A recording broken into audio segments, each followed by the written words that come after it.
a nonprofit that I started, which is called Black Academics, which is a nonprofit that I started to spread and really disseminate these types of educational opportunities, as well as we're now creating a curriculum um, to be launched throughout various school districts around the country.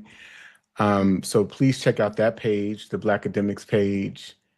And, if you know organizations that we might be able to partner with in terms of philanthropic efforts, those that can potentially donate funds for the work that we're doing, that would be great. If you yourself could make a donation, that would also be great. And then the other page that I'm going to share is the Diagnosing Whiteness and Anti-Blackness video course series that I produced about a year and a half ago now, I would say. And it launched in conjunction with my last book, Diagnosing Whiteness and Anti-Blackness. Um, it's for people who may not have the time to read or may not be prone to reading. It's still an educational experience that people can tap into through a video course series where they're looking at us discuss a lot of the topics that were introduced in my last book, Diagnosing Whiteness and Anti-Blackness, along with some reflection surveys that they can take as an addition or as a reflective exercise once they watch the video course series. So there's a survey at the end of each video course series. So I would ask you, please spread the word on that. And that said, I am going to jump in. I'm truly excited to see all of you who are here. I think this is amazing that we can gather on a Sunday night to be able to do this. Thank you for joining me for what is kind of a pre-webinar launch, a pre-launch webinar about my newest book, The Psychopathy of Whiteness, The Epigenetics of Anti-Blackness, Malignant Narcissism, and Collective Diabolical Antisocial Personality Disorder. I would not be here tonight, and I feel it very necessary for me to recognize the works of many of the philosophers that inspired me. One being Dr. Frantz Fanon in his book, Black Skin, White Masks. His other book as well, The Wretched of the Earth. Both of these books just kind of framed for me the impacts of colonization, but also the function of it and what it is meant to do. And he used diagnostic frameworks to do so. And these books and his writings really shaped my work, as you will see once you access my book, The Psychopathy of Whiteness. Another philosopher, Dr. E. Franklin Frazier, and his work around the Black bourgeoisie. He was a Black sociologist that's really studied the impacts of Eurocentric colonization in the lives of Black people, Black men, women, children, and the Black familial structure. So this was very instrumental in my writings early on, as well as this current book. Dr. Frances Cress Welsing is another one in her color confrontation theory and her framework, the framework that she introduced around it. Dr. Alvin Poussant in his book, Why Blacks Kill Blacks, and really dissecting and looking at the effects of what some people refer to as Black on Black crime being the result of white on Black crime, and how our behavioral patterns of violence, the ways that we may behave toward each other, is all built toward in the ways that white people have behaved toward us. And so we act that out as a byproduct. Dr. Bobby Wright and his work around the psychopathic racial personality, which I'll share some framing about, or as it relates to my work. I'm going to use some of his framing tonight, even as we're going through. I'm actually using the framing of all of these people, but I'll be quoting from him in particular, and Dr. Welsing. Dr. Amos Wilson, his book, The Falsification of African Consciousness, Eurocentric History, Psychiatry, and the Politics of White Supremacy. His other book, which I have somewhere here, it's like the psychodynamics of anti-Blackness, really, or white supremacy. And then Dr. Jerome E. Fox, in his workbook, Addicted to White. This was a very reflective workbook for me, and it really helped me in real time, in a very modern way, unpack the effects of Eurocentricity, whiteness and white supremacy, and the influence in not only my life, but the life of the Black community, as well as other colonized peoples who exist under the structure of white institutions and white culture, American culture. And so in my first book, the 400-Year Holocaust, I felt like that was more of a cathartic, emotional exercise where I was just traumatized about so much of the information that I had found, and I wanted to get it out. And so that was my first attempt in writing. And then my second book, which I kind of framed the second edition of the 400-Year Holocaust, which was kind of a beefier version of the first book, Diagnosing Whiteness and Anti-Blackness, White Psychopathology, Collective Psychosis and Trauma in America. I went a tad bit deeper in this book, and I started to look at these dynamics through the diagnostic frameworks provided by the folks that I just named. And in this book, I am using their frameworks to really reframe history, but also the sociocultural and psychosocial dynamics that we find ourselves in this current day. So historically into the present. So it starts really in the 15th century, and I'll share briefly just some of the chapters in this book. I do start early on looking at the Catholic Church and the way that the Catholic Church engineered what were called the Papist Bulls that constituted that Catholics and then Christians could go out and conquer the world and really dominate the world and really act out genocide onto people who they deemed non-human or subhuman.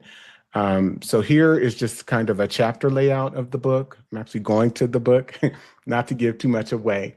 But chapter 1 is, well, I'll go back.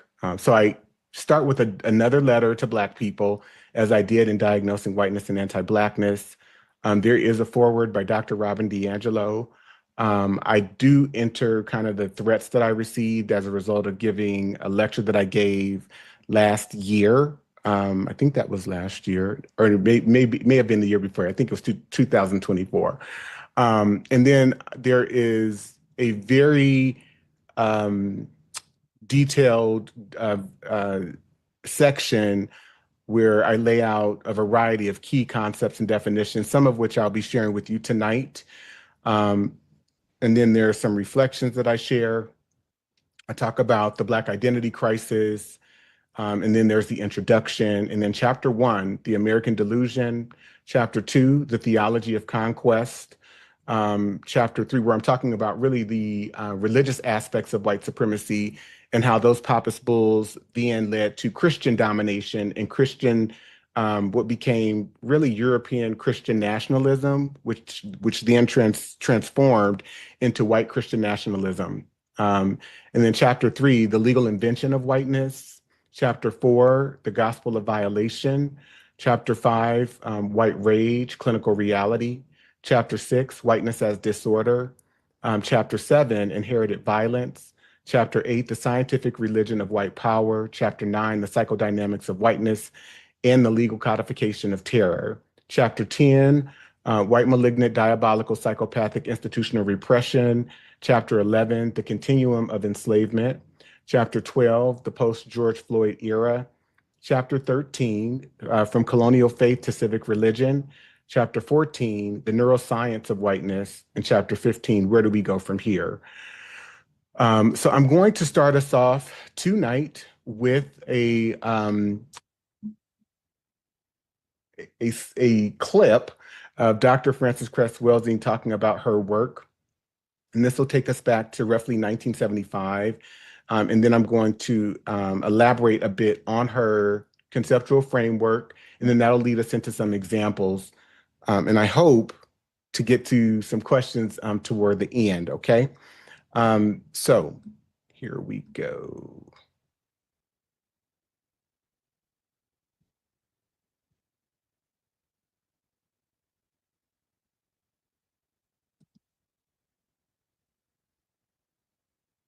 Hey, Rochelle. Great to see you. Hey, Rick.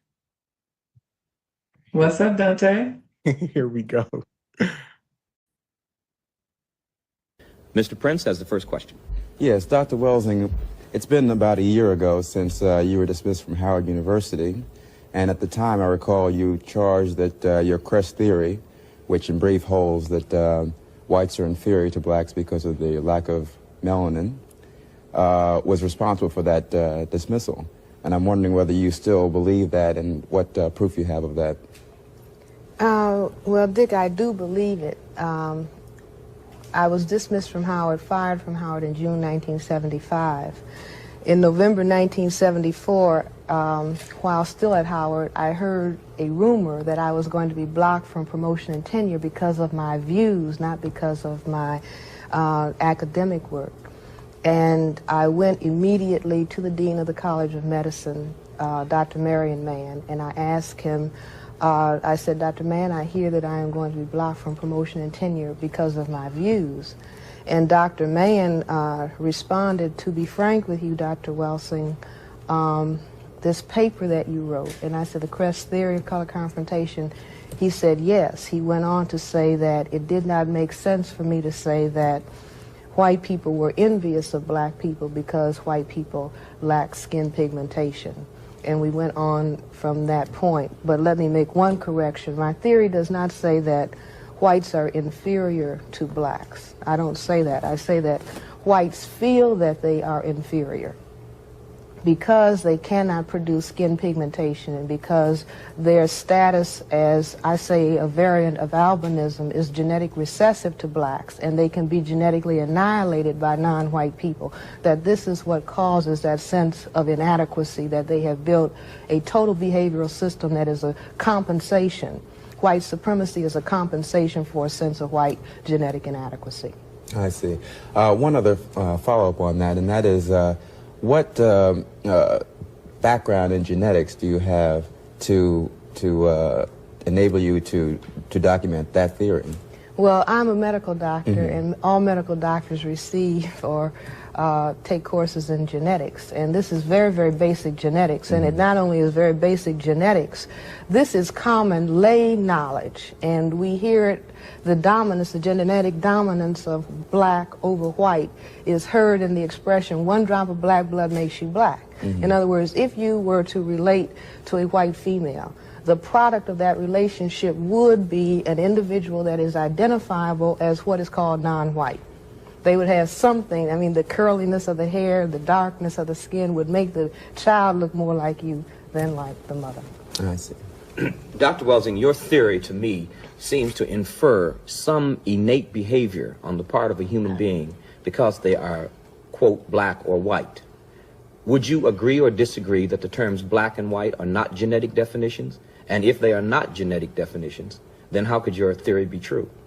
Well, wait a minute. When you say genetic definitions, I'm not quite sure what you say, but for the sake of time, the factors that determine whether we're going to have skin pigmentation or whether we lack skin pigmentation is based on genes.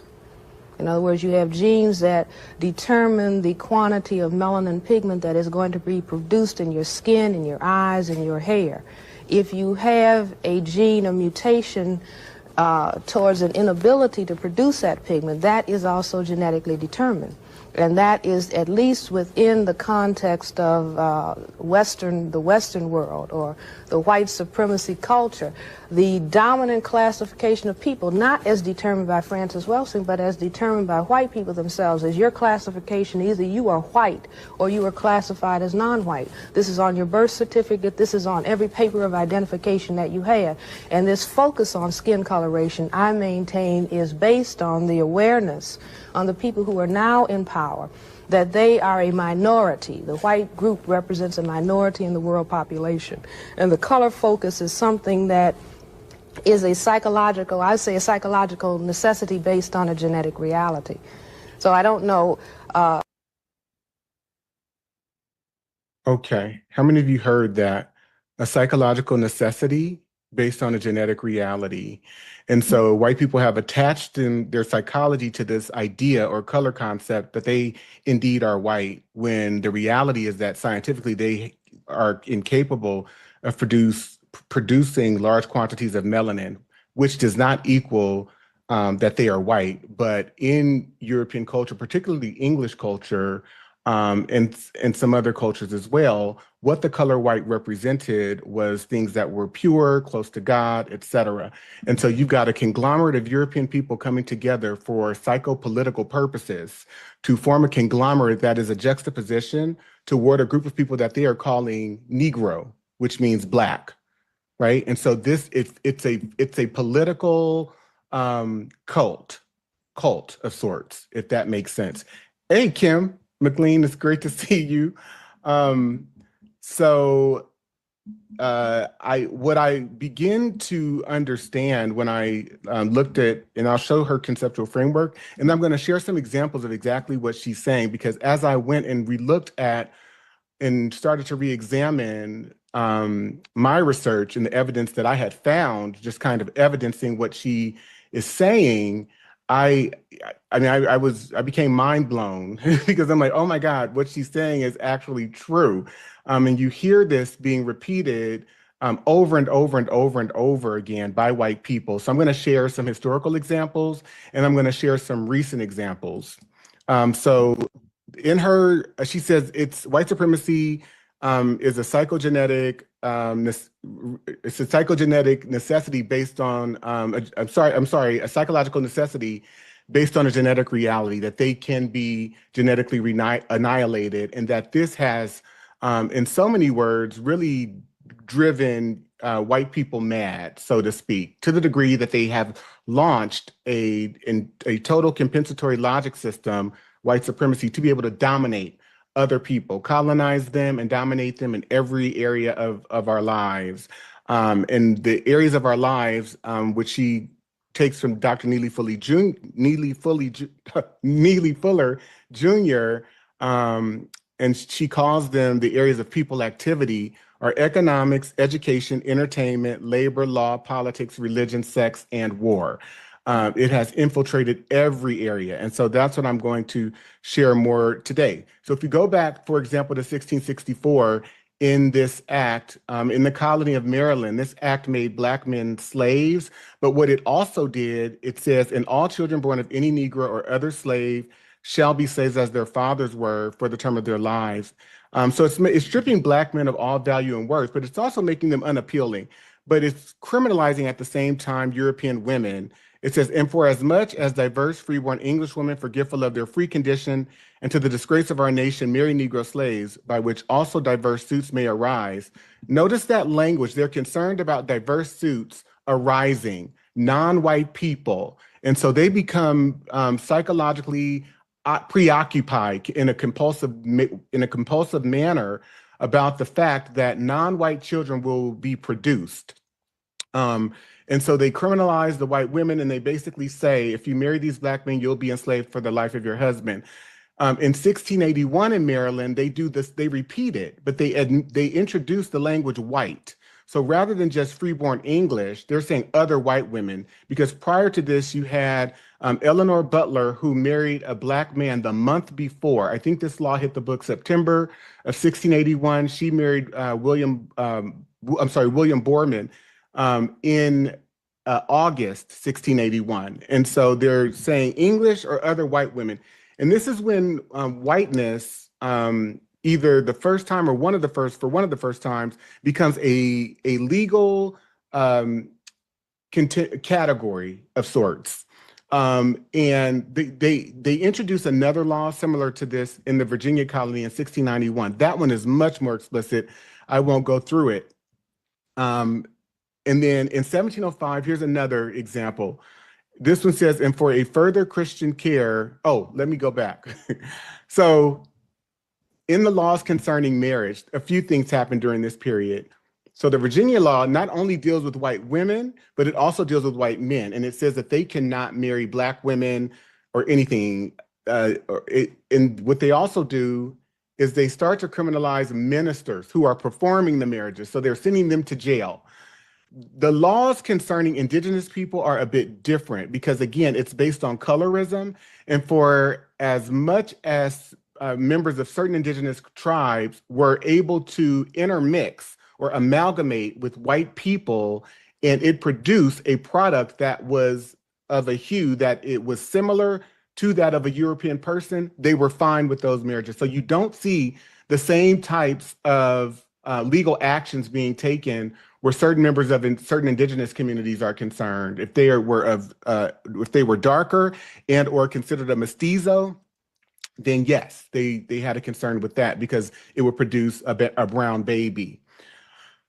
This law does a few things. So it says, and for a further Christian care and usage of all Christian servants, be it also enacted by the authority aforesaid, and it is hereby enacted that no Negroes, mulattoes, or Indians, although Christians or Jews, Moors, Mohammedans. So they're talking about Afro Jewish people because, and I want to frame this adequately.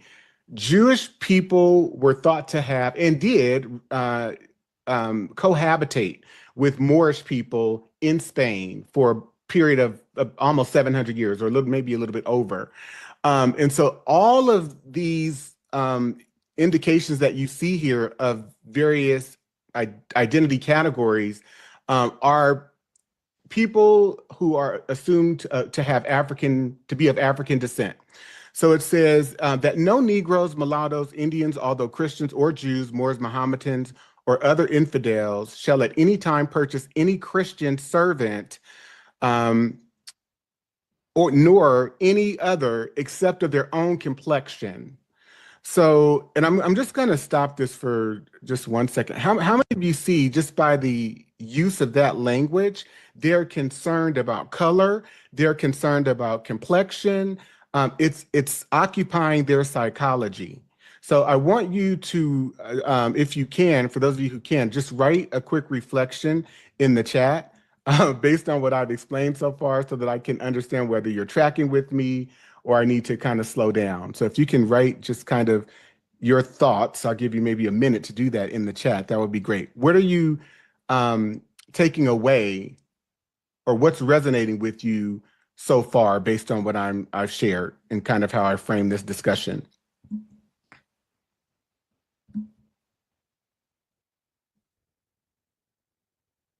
And again, I want you to consider Dr. Cress-Welsing's framing that there's an awareness that they can be genetically annihilated, and that drives this kind of violence through militarism, through domination, destruction, etc.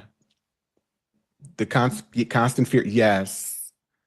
And so within the framing of this particular law from 1705 from the Virginia colony, they say that if, you know, a brown person or a black person of African descent purchases a white servant, then that white servant shall be made free by this law. The contract will be null and void. They do not want white servants, whether male or female, around black or brown people, so to speak. And if any person having such Christian servants, so if you are a white man or if you are a white woman and you have a white servant working for you, indentured servants, if you intermarry with any such Negro, mulatto, or Indian, Jew, Moor, Mohammedan, or other infidel, every Christian white servant that you have working for you on your plantation shall ipso facto become free if you marry any one of them. Okay, so they're creating, how many of you can see, a form of segregation to ensure that the white race remains not only just separate and segregated, but pure. That there is no possibility of that type of genetic annihilation taking place. Another example historical example. This is in the mid 18th century, and this is the South Carolina, the Negro Act of South Carolina, 1740. Section 1 declares all Negroes and Indians to be slaves. Section 2, under this provision, it has been uniformly held that color is prima facie evidence that the party bearing the color of a Negro, mulatto, or mestizo is a slave, but the same prima facie result does not follow from the Indian color. So if you are of the Indian color and that color is thought to be in proximity to the color of white Europeans, then you are exempted from the category of a slave, of an enslaved person. But if you look as though you have any mixture of African descent, mulatto, mestizo, you're a brown person, or you're just an all-out Negro, then you are to be a slave. And so how many of you see this continual emphasis on color, complexion, the use of color concepts to segregate people? And so I want to ask you another question. How is it working psychologically? What is it driving? Because in my estimation, when I looked at this, I said, wow, this is emblematic of people who are schizophrenic and very paranoid. It's driving a paranoia. Would anyone like to respond to that? I'll ask maybe one person. Denicia, hey there. Hi, Dante. Hey, How are you? I'm good. Good. I was just gonna write, what is very interesting is the lack of understanding and the connection to creating children with slaves.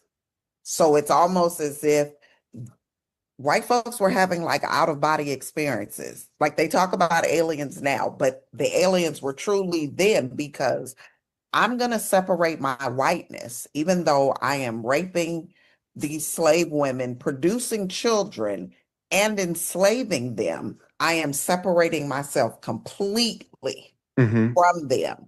And that to me rings of a psychological disorder. Yeah, absolutely. It's psychopathological for sure. And that's what I also scale out in my book as well, because you're not separating yourself from the physical act. You're engaging in the violence, you're committing it, you're doing it, but then you're in denial about it, and you're projecting that, oh, these women are making me do this, these men are making me do this, oh, these young girls and these young boys are making me commit sexual assault and sodomize them. So it's a process of dissociation. It's a process of projection always, which I'm going to get into.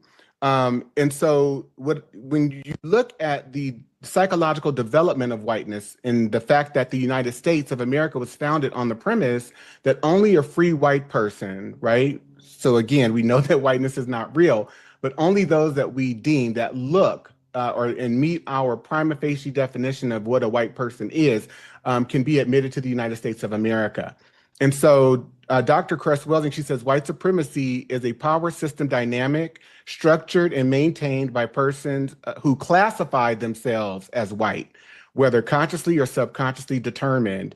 It consists of patterns of perception, logic, symbol formation, thoughts, speech, actions, and emotional response infused simultaneously into all areas of people activity, including economics, education, entertainment, labor, law, politics, religion, sex, and war.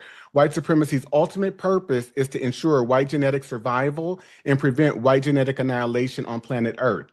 And so you have presidents, for example, like Thomas Jefferson. I've shared this example many times. He says that I advance it, therefore, as a suspicion only that the blacks, whether originally a distinct race or made distinct by time and circumstances, are inferior to the whites in the endowments, both of body and mind. And so what you see within this one example, as well as the examples, the legal examples that I shared, are what these theorists and what I have defined as white projectionism in my book. A core psychocognitive defense mechanism of whiteness. It is the compulsive need to externalize one's own guilt, violence, and pathology onto racialized others, thereby preserving the illusion of moral purity. Rooted in white paranoia and fear of accountability, white projection functions as the primary coping mechanism of the white ego. The very traits white society most represses, aggression, deceit, sexual deviance, moral instability, are attributed to Black and non-white peoples. Clinically, it reflects projective identification. The disowned aspects of the white psyche are assigned to others who are then punished for embodying them. This recursive delusion allows whiteness to maintain its innocence while perpetuating harm, rendering the aggressor perpetually victimized by those it oppresses. He also says that Black people secrete less by the kidneys and more by the glands of the skin. Again, none of this being a statement of fact, but being a statement of his cognitive distortion. This is all rooted in a distorted perception. President Abraham Lincoln, I will say then that I am not nor ever have been in favor of bringing about in any way the social and political equality of the white and Black races. He understands that it's something that is structured into society and that white people have been situated on a pedestal, that they have been positioned by laws, by policies, by economic accessibility to be able to participate in society. He says he does not want to bring about that equality where Black people are concerned. And so within this statement is kind of, again, this need to oppress Black people. He says that I am not or ever have been in favor of making voters or jurors of Negroes, nor of qualifying them to hold office. So it's a compensatory logic system that is a domination system, right? They have the ability to decide who can vote, who won't, and so on, nor to intermarry with white people. And I will say in addition to this, that there's a physical difference.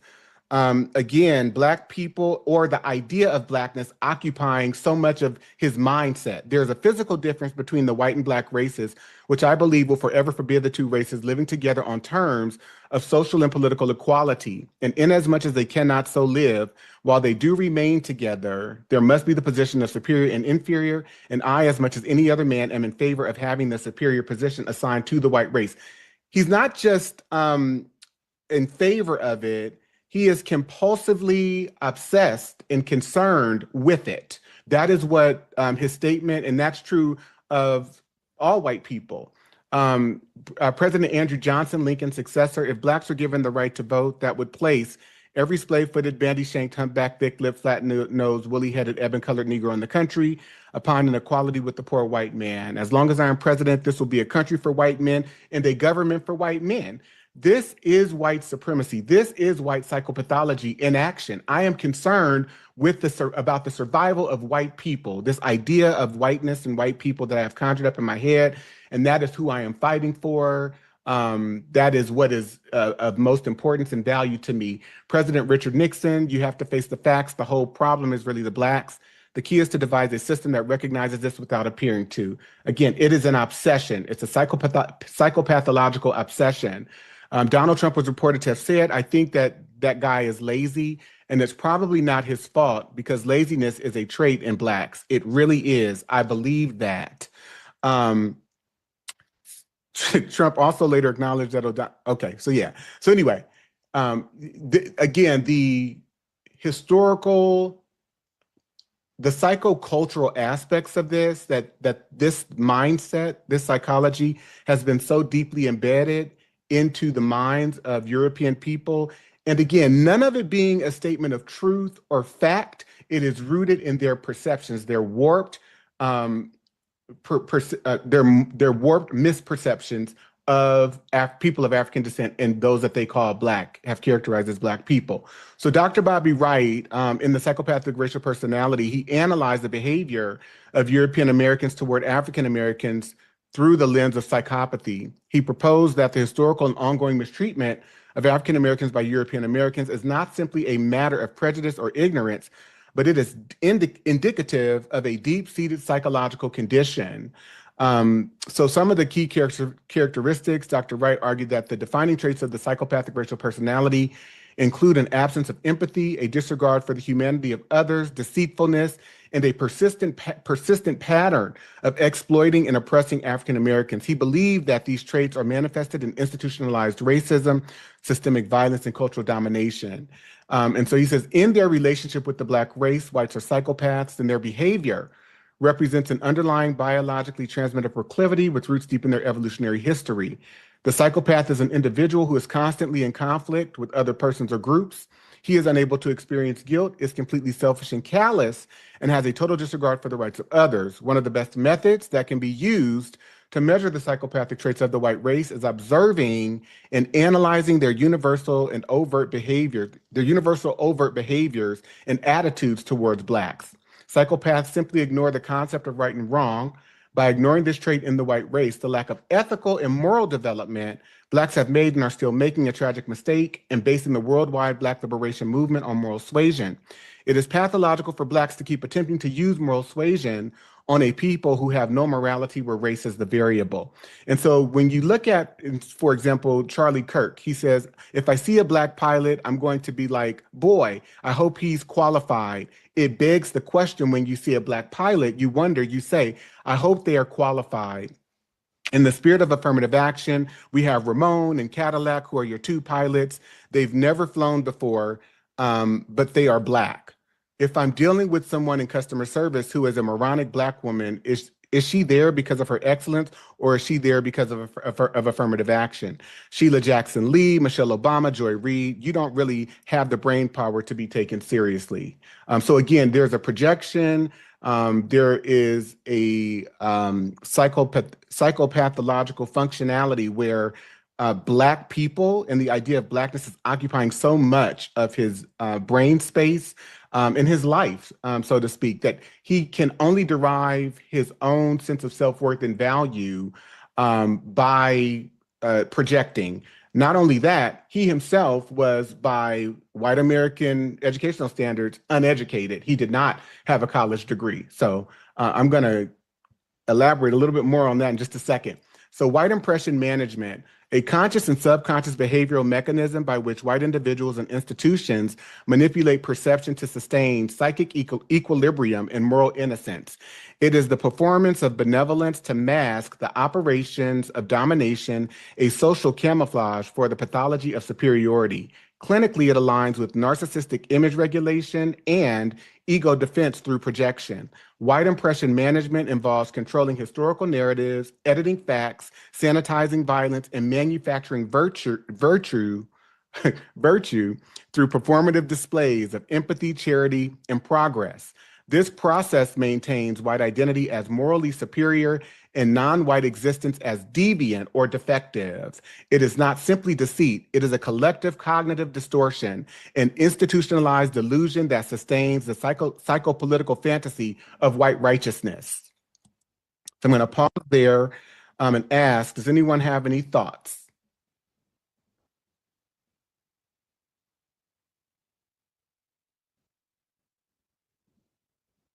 Okay, I'm going to move on for the sake of time.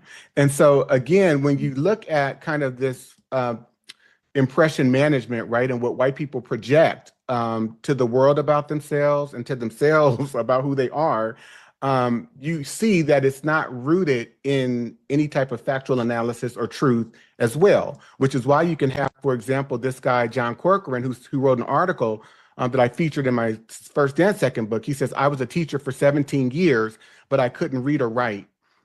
So within the reality of whiteness and white supremacy, there's this projection that we are superior, but in real time, it does not account for white inadequacy and white mediocrity that really is the standard for whiteness, because you don't have to be good, you don't have to prove capability, you don't have to prove competence, and you are rewarded with countless opportunities because you are white. We see that from people like Pete Hegseth, Kristi Noem, Pam Bondi, who we saw appear before Congress earlier this week, Matt Gaetz, Tulsi Gabbard. And I love this post by Dwayne Buckingham. He said, I love the diversity within the incoming administration and feel like they will represent and fight for ethnic minorities. They understand and empathize with groups who have experienced social justice. All of them are highly qualified and earned their positions without alliance to Trump, power, privilege, and money, right? Hegseth told Senator he paid $50,000 to a woman who accused him of 2017 sex assault. So you can pay prostitutes, you can be an admitted, or you can be an accused sexual abuser, multiple women accusing him of rape. You can also be someone, the former Michigan Township Supervisor arrested in child sexting, resigns, then wins re-election in a landslide. So you can be a pedophile and still have the support of the collective white body politic. Trump Justice Department, Holman closed investigation into border chief for accepting a bag of cash. Jury finds Trump liable for sexual abuse. Awards accuser $5 million. You can become the president of the United States. You can be convicted of felony crimes of fraud and still, again, have the support of the collective white race. So they're within the function of impression management. It's not rooted in a reality, but it's rooted in a projection that we are moral, we are pure, we deserve. It's a compulsive entitlement. And yet there are really no interrogations into how this functions across and throughout our culture, as well as around the world. And let's be very clear, the white supremacy was accomplished through militarism and through white domination, not because these people were superior or their ancestors were superior. So white affirmative action, the legal and institutional codification of racial narcissism, it encompasses all laws, policies, and cultural norms designed to perpetuate white dominance, including property rights, policing, taxation, education, and employment systems.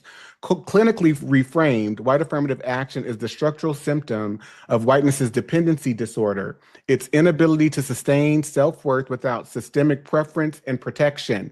It is the pathological insistence on entitlement, the belief that material and psychic comfort must always be secured at the expense of others. Through this mechanism, whiteness perpetuates a feedback loop of dependence, fear, and projection, the constant need to reaffirm superiority through institutional scaffolding. It is the architecture of delusional privilege built on collective psychopathy. I'd love for you to write your thoughts in the chat. What is this?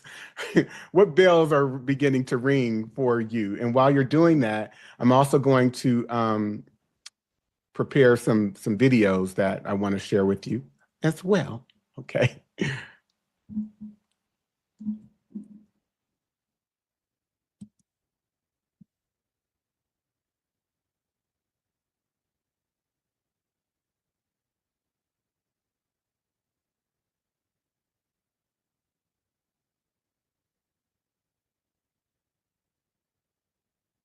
All right, I'm just going to share this video. This was the other day. Someone that Trump nominated appeared before Congress, and I want you to hear what he's saying, okay? President Trump's nominee for a top position at the State Department faced bipartisan pushback yesterday during a confirmation hearing over previous comments he has made regarding the erasure of white culture. Jeremy Carl served as Deputy Assistant Secretary of the Interior during Trump's first term and is currently a senior fellow at the Claremont Institute, a conservative think tank in Washington. He is Trump's pick for a position that involves implementing U.S. policy at the United Nations and other multilateral organizations. In one exchange, Senator Chris Murphy of Connecticut asked Carl to clarify previous statements regarding concerns over the erasure of white culture and identity. So tell me the values that stitch together white identity and that make it different than black identity.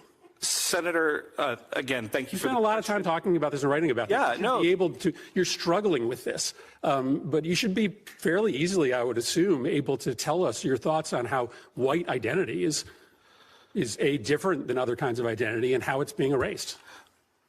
Senator, again, thank you for the question. I'm just trying to be I'm just trying to be very precise. Because I'm here in front of a Senate committee, I would say that the white church is very different than the black church in terms of its tone and style on average. Foodways could often be different. Yeah. And those music could be different. And those are being erased. Music could be different. Well, if you look at the Super Bowl halftime show, which was not in English this year. So our ability to access white churches or white food or white music is being erased? Senator, again, thank you for the question. What I would say is the biggest thing, because actually, contrary to many of the comments that have been shown, racial nationalists have been very, very critical of my work because they correctly say that I'm actually, of course, not a racial nationalist, which I'm not. I'm a civic nationalist. I am concerned with the majority common American culture that we had for some time that through particularly mass immigration, I think has become much more balkanized, and I think that weakens us. And again, I'm not running away from that comment. I'm not apologizing for it. Well, I'm way over my time. I think you're struggling to answer this question, right? Because underlying your beliefs is a sentiment that white culture is just simply better. That no, Senator, I have to disagree with that. But you haven't been able to really coherently answer any of my questions about how you define white culture, how you define the threat that's posed. I appreciate you being very honest that you believe that white Americans are subject to greater amounts of discrimination in this country than black Americans. I do not think that's a sentiment that is shared broadly on this committee. It is all what makes you just wildly, wildly unqualified to take this post. I'm well over my time. Thank you. Well, Senator, I do appreciate you letting me actually respond. I genuinely do. So thank you.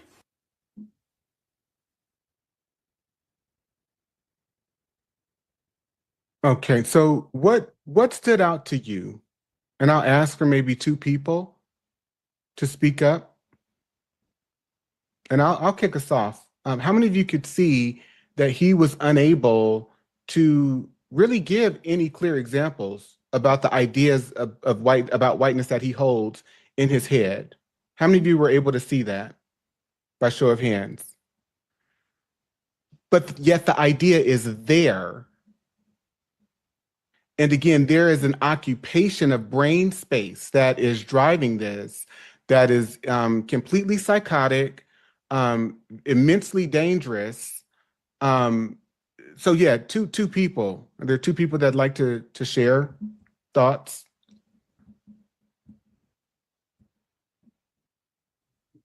Hey, Dante. Hey, Angel. Hey, how you doing? I'm good. Great to see you. Good to see you. When I watched it, because I've watched it multiple times at this point, I'm really trying to listen to what he's trying to say. I think what frustrates me the most is that they really don't have an answer, but believe they have an answer. Like, do you know what I'm saying? And it made me think about, I don't know if y'all ever listen to Code Switch, it's a podcast, but they had a episode called The Folk Devil Made Me Do It.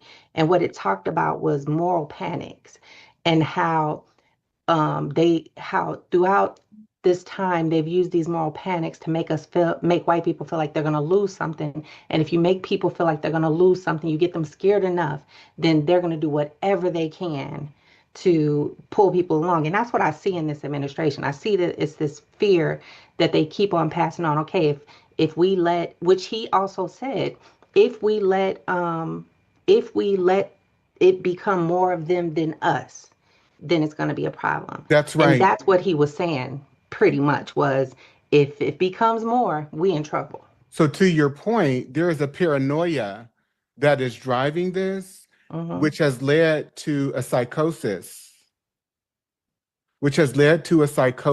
that this is what people believe that they need to do and how they need to function in order to sustain themselves. So within that frame, we're not all American. We are concerned with white Americans and this idea. And again, but it's also all based on sight. And what led me to this discovery that this is psychological more than anything else. It is just, it's a belief system. It is psychological, is that as long as white people perceive, let's say a very lighter skinned black person, as long as they perceive that person to be able to pass and to be white, they're fine. They can function with them. They can be admitted into their social circles. That's true for Hispanics that might appear white, as well as Asians that might appear white. They're fine. The moment that they begin to think or they find out that they are mixed with something or that they're Black, it sends off it sends off neural waves, in their psyche where they begin to unravel, essentially. So I know I asked for two people, but I'm going to go on for the sake of time. So white psychopathy, in my book, I define it as the behavioral and affective engine of white supremacy. It represents the chronic compulsion of white people to assert dominance over Black and other non-white peoples as a means of affirming existence. Clinically, white psychopathy functions as a dependency disorder. The white psyche's self-worth depends upon the subjugation of others. Oppression becomes the psychic drug of the dominant class, necessary to sustain the illusion of control and coherence. This psychopathy expresses itself in law, medicine, religion, and education as the rational exercise of authority. Yet beneath these structures lies a shared neurotic core, the inability to experience humanity without hierarchy. The white subject's pleasure principle is rooted in domination. The sight of Black suffering reaffirms its sense of being. Thus, white psychopathy is not deviation, but doctrine, the emotional infrastructure of Western civilization. So Dr. Bobby Wright and Dr. Amos Wilson, also Dr. Cress Welsing, they talked about this as being neurobiological. So when we talk about white racism as neurobiological, we're pointing to the idea that racism is not just a belief system floating in the air. It is deeply wired into the brain and nervous system throughout social conditioning, learned behaviors, and stress responses. So conditioned neural pathways, racism operates like a form of neurobiological programming. Repeated exposure to racist narratives, stereotypes, and practices in schools, media, law, institutions ingrains neural circuits that automatically associate Black with danger, inferior, or less worthy. So this is hardwired in. So when we talk about this idea that, oh, we just need different policies, that like those policies are the answer, or that they're going to change anything, that is not the case. And this is also, this psychology has been programmed into Black people. It's been programmed into Asian people, into people who are characterized and identified as Hispanic, where they too are socialized to serve white supremacy and to also perpetuate anti-Black and brownness, which is why you can have another Donald Trump administration, because there were roughly 54 to 56% of Latino men who voted for Donald Trump, as well as roughly 20 to 22% of Black men who voted for Donald Trump, and upwards of roughly almost 40% of Latino women who voted for Donald Trump. Okay? So when we get to the Epstein class, I want to spend a little time here and then get to a few more definitions and maybe have some group time as well. And we talk about people like Jeff Bezos, Prince Andrew, Ghislaine Maxwell, Howard Lutnick, Steve Bannon, Jeffrey Epstein himself, and Donald Trump. We're talking about something that has been functioning, a dynamic that has been functioning in throughout European culture for centuries. And so this picture is actually from the 1930s, where you had Mr. Charlie Johns, who was 22, who married Eunice. What's her last name? I forget her last name, but he married this young child. She was 9 years old. This is from the 1930s in America.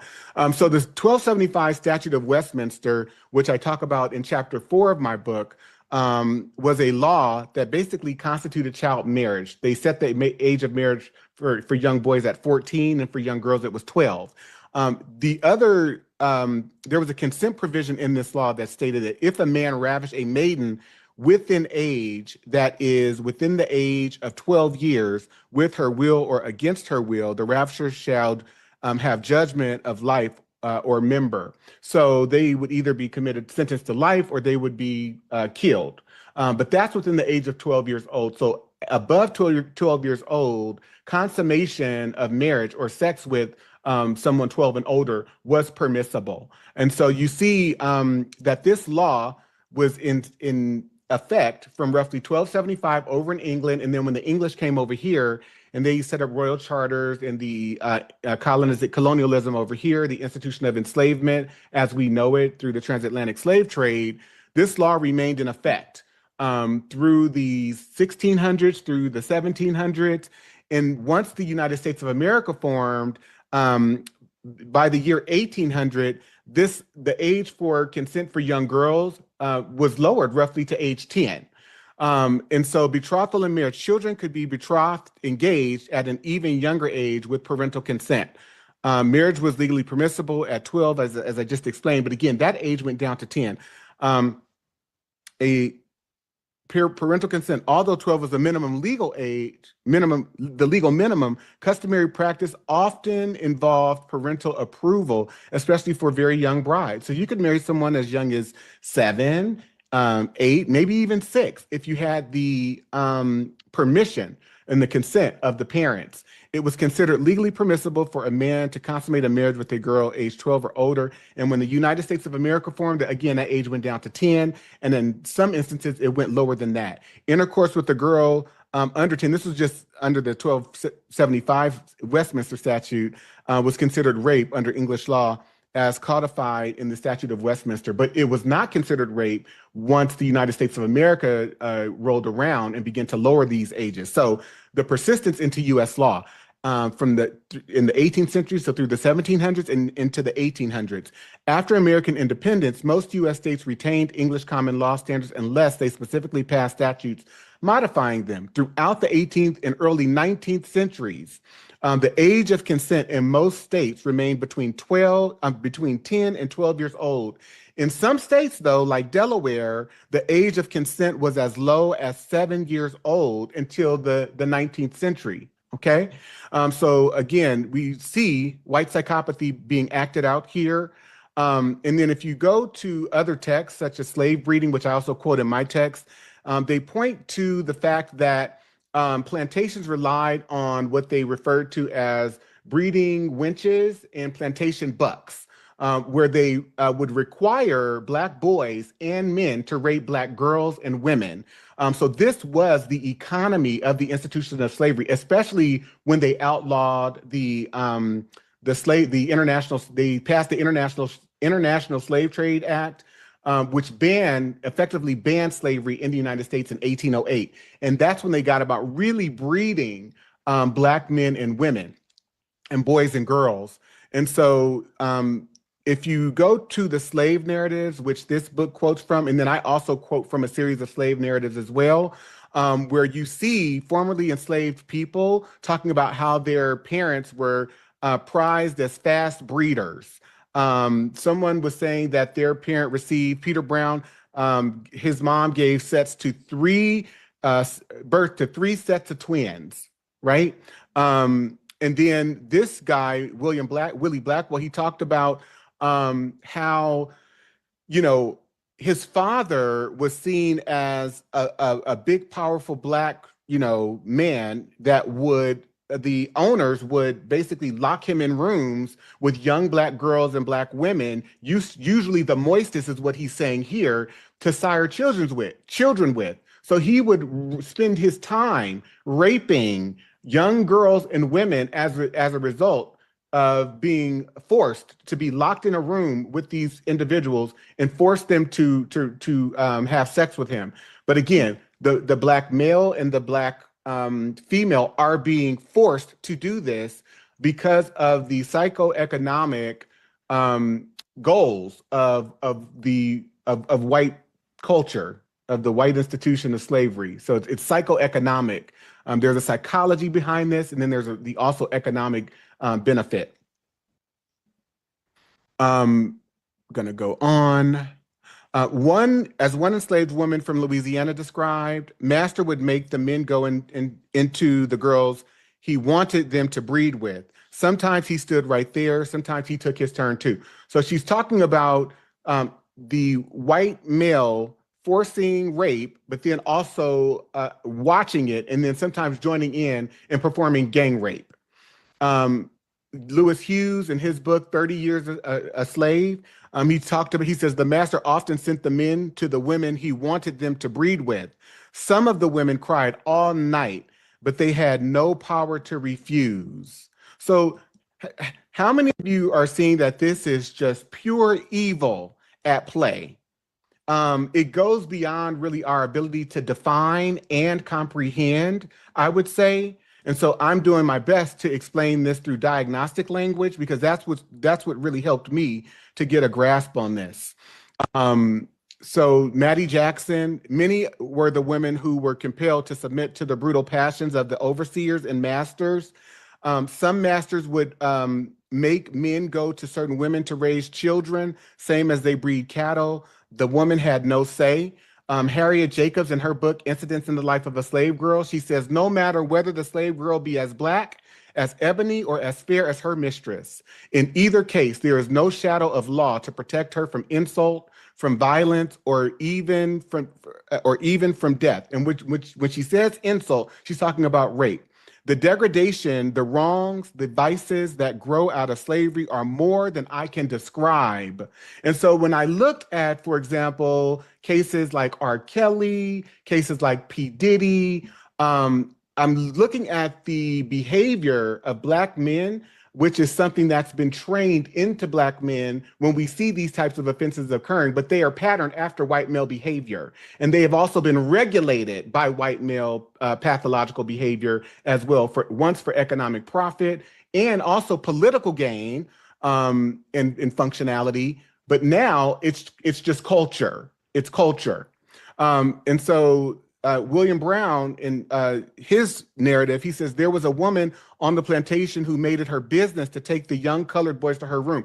And so you see repeated narratives like this by some of the men in their journals, in their narratives, about how white girls and women would molest and or rape Black men and boys, and they would force them to have sex with them. And in some cases, they would threaten them. They would threaten to have them murdered if they did not. And so President Thomas Jefferson, he says, I know no error more consuming to an estate than that of stocking farms with men almost exclusively. I consider a woman who brings a child every 2 years as more profitable than the best man on the farm. What she produces is in addition to the capital while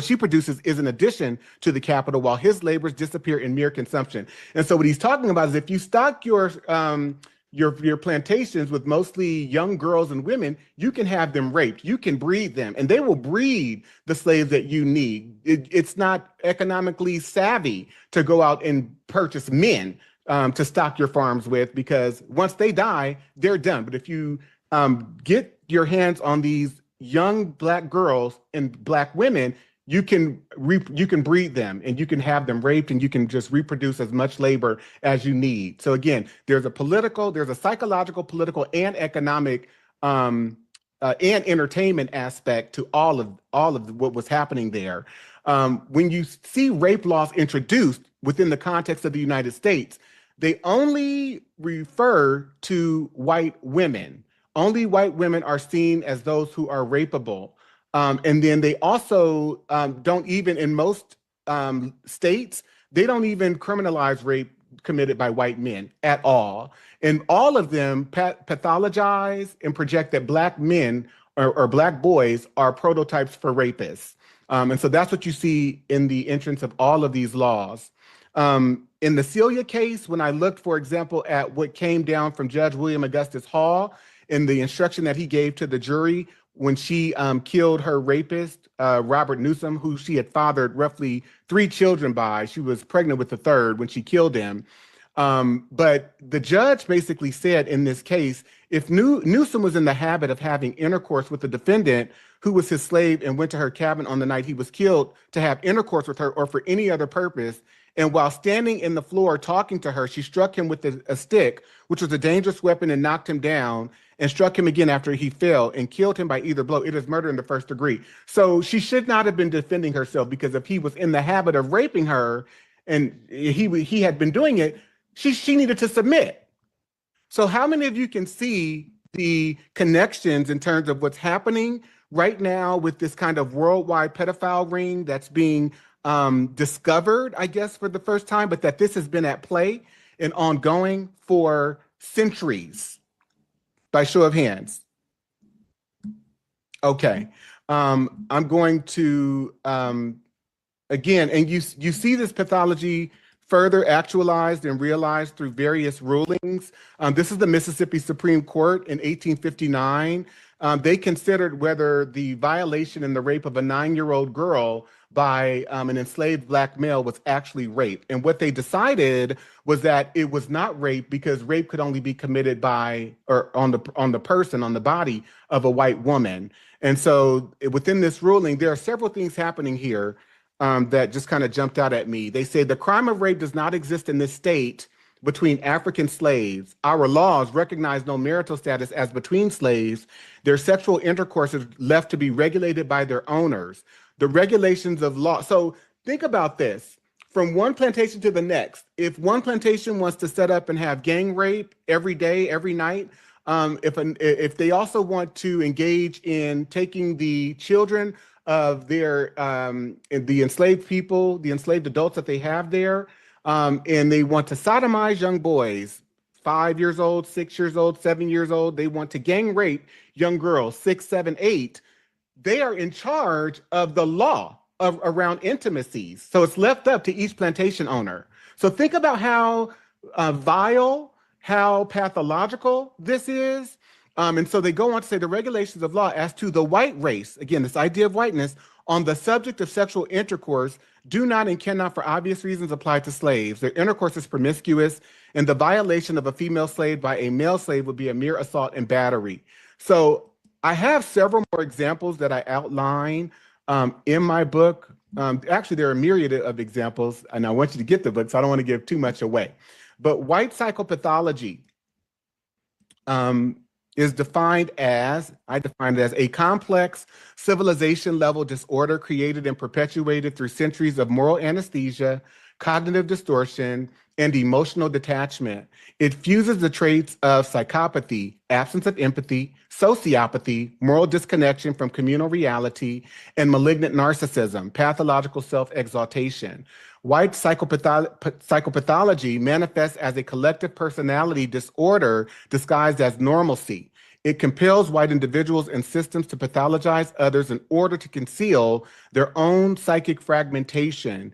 Its expressions include racial violence, scientific racism, cultural theft, and moral inversion of calling domination democracy. This pathology is both personal and institutional. The private delusion of superiority becomes the public policy of civilization.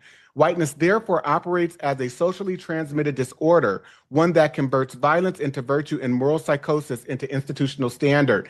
And then lastly, collective diabolical antisocial personality disorder.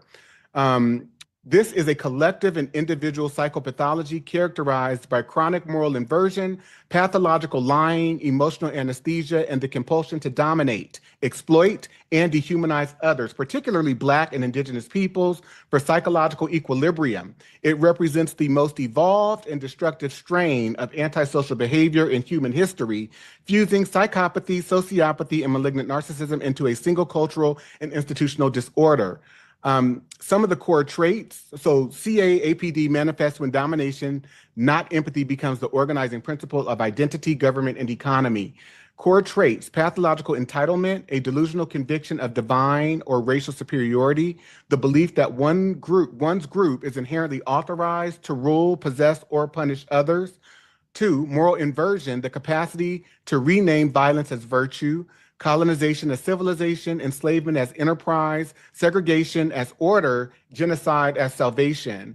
3, instrumental affect, selective empathy deployed only when it reinforces control or absolves guilt, emotional detachment from the suffering of racialized others. 4, predatory dependency, a parasitic relationship to Black creativity, labor, and suffering, requiring subjugation to maintain psychic stability.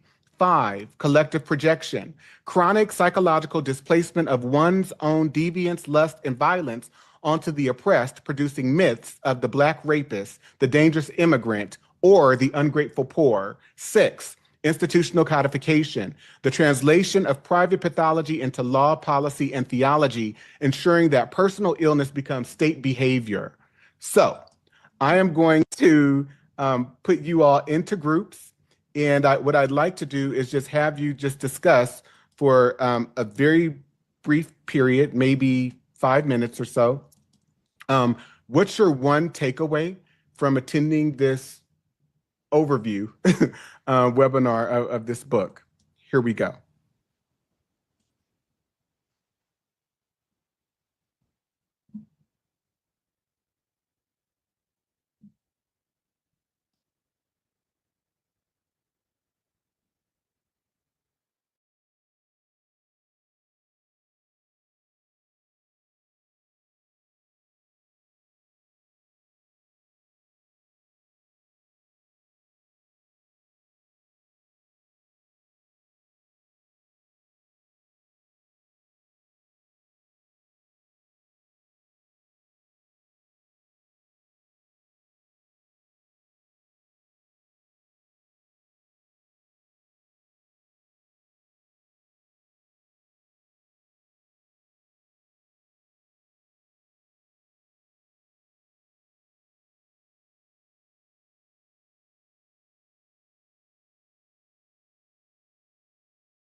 Dr. Smith, are you on?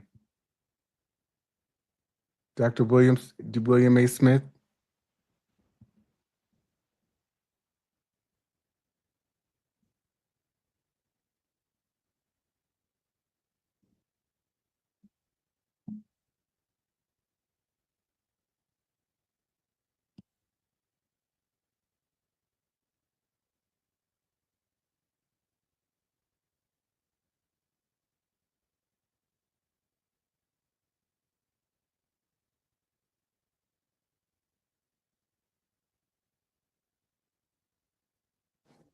I'm on. I just had to take a phone call. I'm sorry. Are you my racial battle fatigue friend? I am. Well, I am such a fan of your work. I quote your work. I have just referred and relied on it. I referred to it and relied on it for some years. Thank you so much for your powerful work. Well, I appreciate that, and I'm glad you're doing what you're doing. I was listening to my daughter called me and distracted me. Not a problem. Not a problem. I'm so glad that you are able to be here. Oh, thank you. So I'm gonna hang out. How long is it going to continue to go? Just another 10 to 15 minutes. Okay, so I'm gonna hang out right here, and then I'll finish with my daughter and be back listening to you. Okay. All right. I appreciate you. Thank you. All right.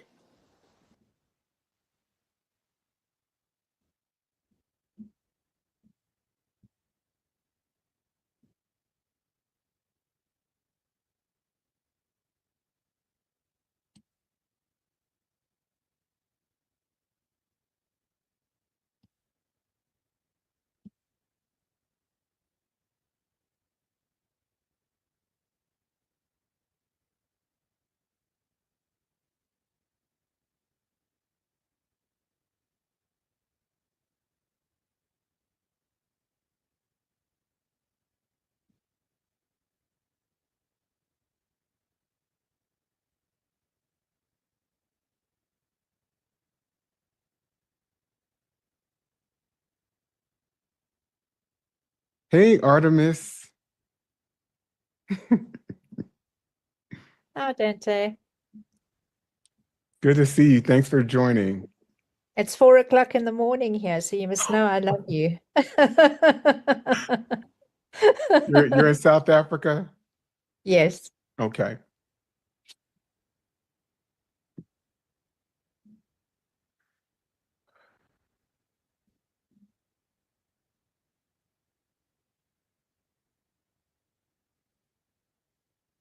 Hi, Dante. It's Sabrina. I'm on my wife Mario's tablet. Hey, you. Hi.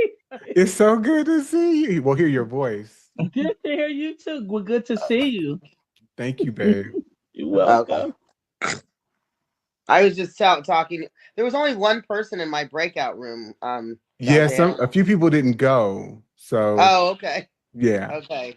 Well, She was as asking me if people I are had a chance to meet Dr. Wellesley, but I was saying no. I was a student, but not. And my cousin was a student at the time. So, but got you. I've met Dr. Wellesley years and years ago. So, yeah. Okay. Anyway. So why don't we have maybe, 2 or 3 people?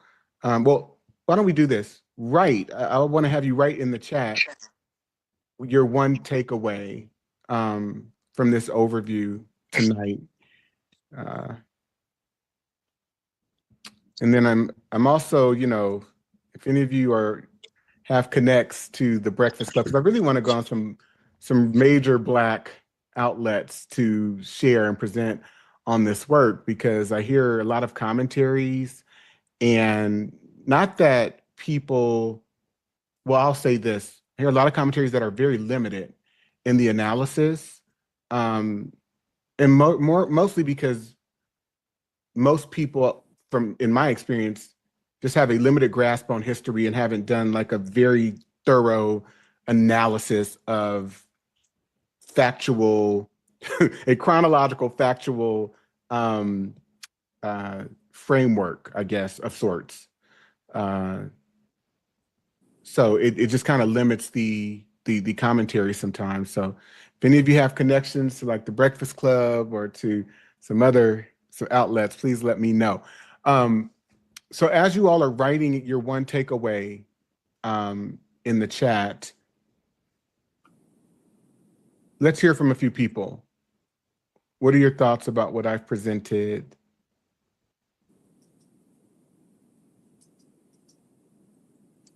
Feelings? I hope it's okay if I speak without putting my hand up. I'm not very good at finding where the hands and everything are. I've been following you for a while, and what you've been doing is actually quite brilliant.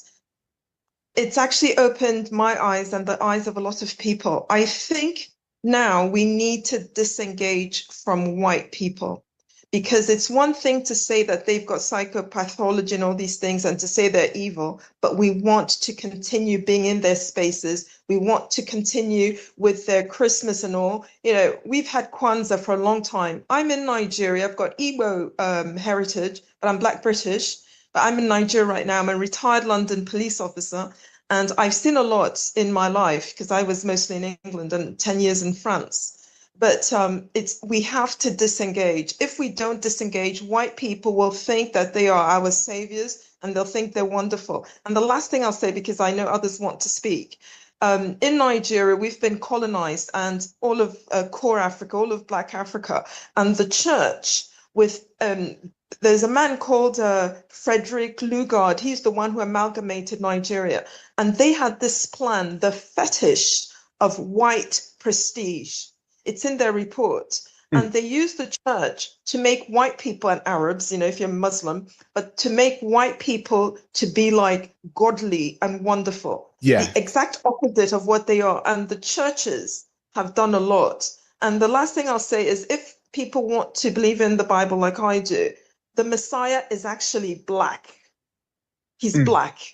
Yeah. So we need to go to the truth. We've got some Israelites in Africa and, Black Israelites, perhaps to look at their teaching, but just to disengage from these people. Thank you very much. I'll mute my mic. No, thank you so much, Ndidi. And I appreciate all just of the encouragement I've received from you over the years, because we're connected on X. And you reposted my work, you've sent me messages, and I just appreciate the way that you really understood and aligned, with my analysis and the things that I'm trying to say.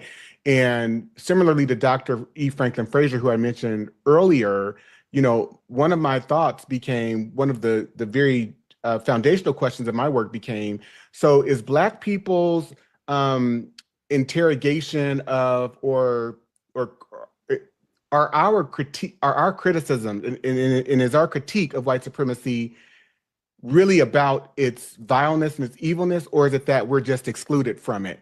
And so you hit on something very powerful in what you said, because for as much as we can be critical, there are, and it's been proven when you look at the token class of Black people, which I myself was a part of at one time, you begin to align yourself by all of the norms, the structures, everything, and you feel good about it. And you define yourself by it, and then you look down on people who have not achieved through these structures, who have not measured up to the standards, the norms, the measures, et cetera. So I really appreciate you uplifting that here in this space. Who else? I think we have time to hear from maybe two more people. Dante, I know I spoke. I'm going to be really brief. Okay. The clip that you showed of Dr.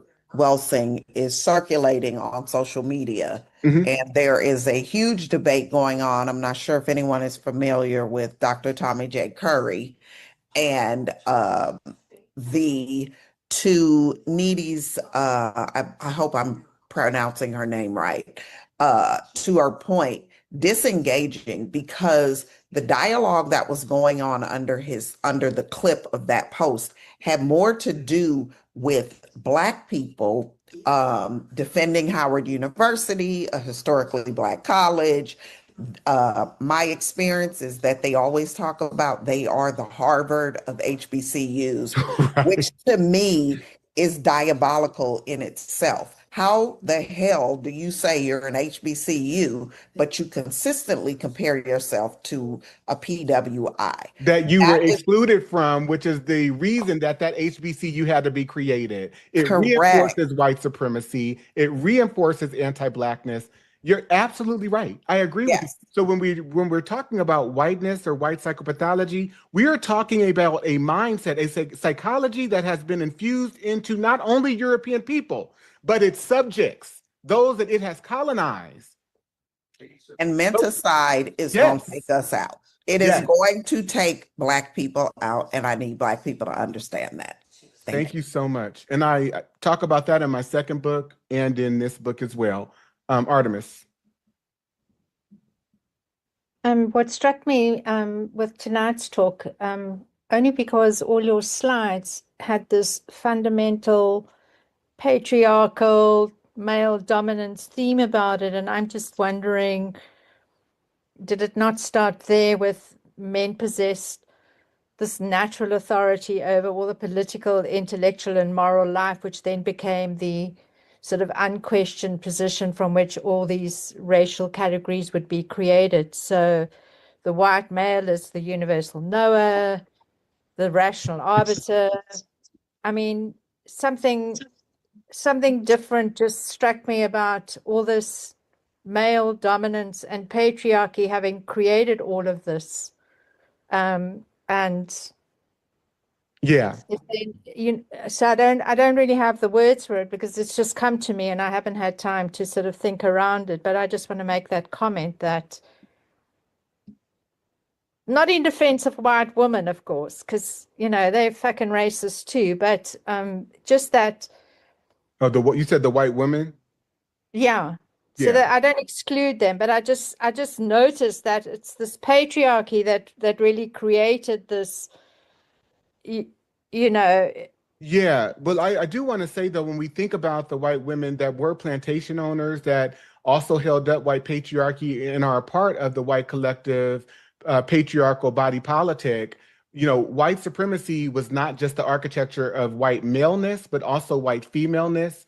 When we look at, for example, someone like Donald Trump, he was raised in a household by two parents that upheld and reinforced his vileness, what became him. And there are millions of Donald Trumps throughout this world and definitely here within our culture that are in support of that type of behavior. And so when you look at, for example, the political group White Women for Trump, right? That they have always been central to white male patriarchy. And I think that that's something that gets missed because they're right there aligned with it, in support of it, and so on and so forth. So there are ways too, and I want to talk about the ways that white supremacy and white psychopathology function in European people, which is somewhat different than how it functions in oppressed groups. There are some similarities, but there are also differences. But to your point, it is pathological self-aggrandizement at its extreme, at its most extreme.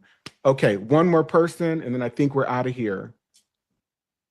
Celia McIntosh. Hi,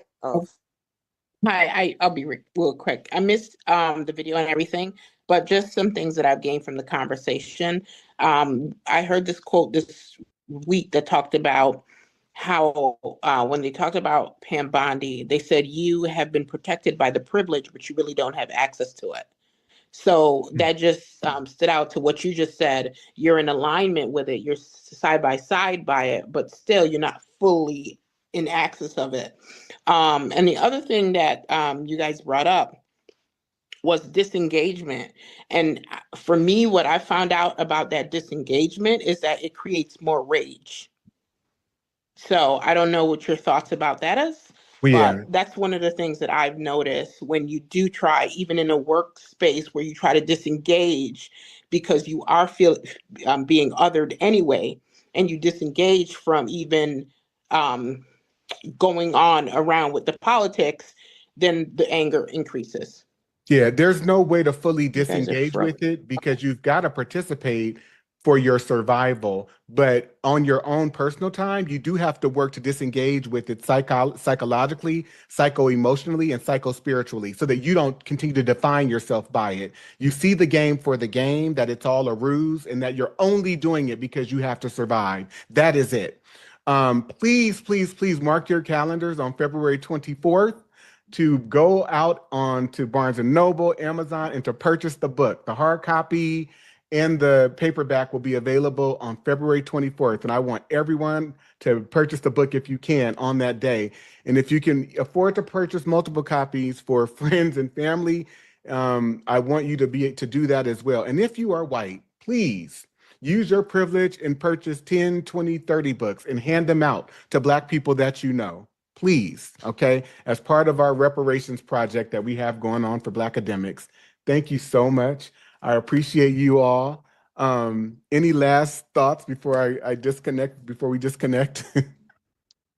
Thank you so much, Dante. It's really appreciated. Thank you. Thank you. Thank you for giving us the words to express what is necessary at this time. Thank you, Dante. Love you. Love you definitely. too. Thank you for the words. My voice is not Love you, Dante. Love you too. Oh, thank you. I can't wait, but thank you. Thank you again, Dante. And if you write I'll give you an address, marcel@danteking.com. The first 3 people that write about what diagnosing whiteness and anti-Blackness was all about, how it touched you, just one paragraph maybe, or 2, you will receive a free copy. Just email your mailing address as well, your name and your mailing address. So if you read Diagnosing Whiteness and Anti-Blackness, that qualifies you potentially to get a free copy of this book. Okay, so the first 3 people, all right? Anyone else? Brother Dante, will there be a replay of this webinar? There will be. Okay. And you'll send that out to us? Well, it's going to be posted across, or streamed rather, across all of my pages. Brother Dante. Okay. All righty. Peace. Take care. You too. Ashe. Ashe. Bye, Dante. Thank you. Bye-bye. No, Rochelle. What do you mean no? Thoughts? So many thoughts. Want to call me? I will call you tomorrow. Okay. Because we're off tomorrow. Rick, did you give away? Thank you. Thank you, Rick. A lot. All right. All right. Uh, All right. Talk to you soon, baby. Love you. Okay. Love you too. Dante, Yes. on Friday when I got home, I mean, I was pretty much enraged all Friday evening. There was a comment on NPR I was listening to, Ken, what's his name? The jazz player, Ken Poblonsky passed away. He made it, he before he died, he had an interview, and he said that they started the NPR interview with Ken Poblonsky, was arguably possibly one of the greatest jazz musicians to ever live. I lost my shit. I just, we're being erased, Dante, and that is what's most frightening. No, we're not. I mean, not erased. That's a strong word. No, we're not being erased, but they're trying. They're trying. I think if you give any stock to that, Yeah, I don't. I can see how you might assume that perspective, Correct. but that is a statement that's not a statement of fact. Again, being made by someone on either their own platform or someone that invited them on, and it has no value. It has no value. That's what I was so angry about. It has no value. And, I was talking to my neighbor who also was here today, musicologist. She's Cuban. And, we were just talking about the history of jazz and so forth and so on. And I just, I don't know, it just angered me. So to Dinesia's point, though, you cannot give any psychic room. Right. Any psychic room. Cognitive distortion. I agree. And I, that's what I tell my clients, when they're going through things, it's like, please don't give it that brain space, because then you're not allowing the good to come in. And so, I thank you, Dante. I really appreciate it. It was a wonderful Sunday. I'm glad that you were here. Thank you. Yes. Take care. Okay. Okay. See you in a couple of weeks, I guess. Yes. Or I think this week. This week? Okay. I think so. Okay. Anyway, thank you all. Have right. a great night. Please tell Brittany I said hello. I definitely will. I see her tomorrow. She is making oxtails, so I am in the building. Okay. Thanks, Dante. For sure. You and I still have a lunch date to put together. So text me and let me know when you're available. Okay. All right. All right. Bye-bye. Good night. Good night. Good night. Thank you, Artemis, for joining all the way from South Africa, too. Thank you so much. For sure. And Dr. Smith, thank you for being here. I'm so appreciative of you making time and space for this. Well, thank you, and thank you for your work. Thank you. All right. Take care, everyone.